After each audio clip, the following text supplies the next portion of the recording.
Mon travail, c'est de placer des chats empaillés dans des arbres au Brésil pour faire peur à des singes.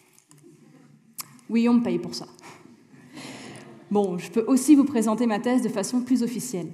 J'étudie l'origine du langage humain. Vous comprenez pas trop le lien, je suppose? C'est normal.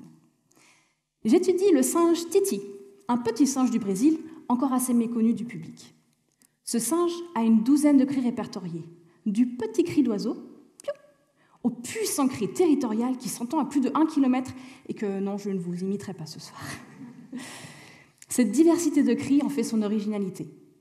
Moi, j'étudie ces cris d'alarme. Il en a 2 sortes, qu'il peut arranger en phrases.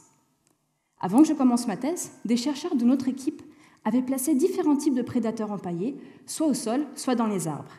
Et ils avaient montré que les singes Titi pouvaient dire qui et où était le prédateur, juste en arrangeant ces 2 cris dans une phrase, dans un ordre spécial. C'est donc sur cette lancée que j'ai commencé ma thèse. Je devais refaire ces expériences avec les prédateurs empaillés, enregistrer les cris des singes et les leur rediffuser plus tard pour voir comment ils réagiraient. J'ai donc emmené mon chat empaillé et mon aigle au Brésil, je les ai posés au sol ou dans les arbres, j'ai enregistré les cris des singes, et là, mes résultats ont en fait montré que non, les singes Titi ne donnaient pas d'informations sur l'endroit où le prédateur était.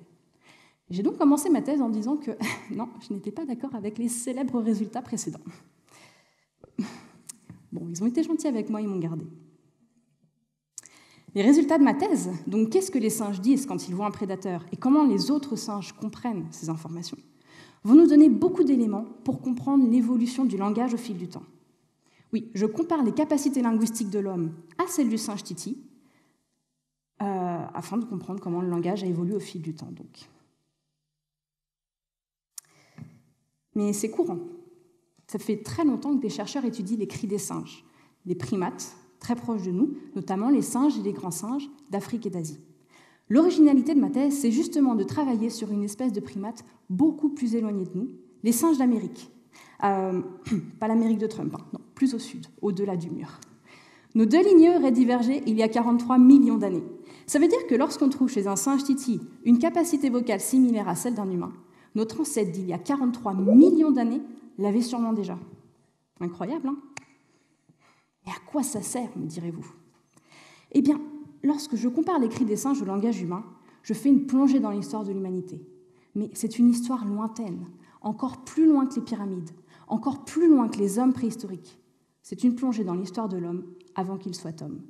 Merci.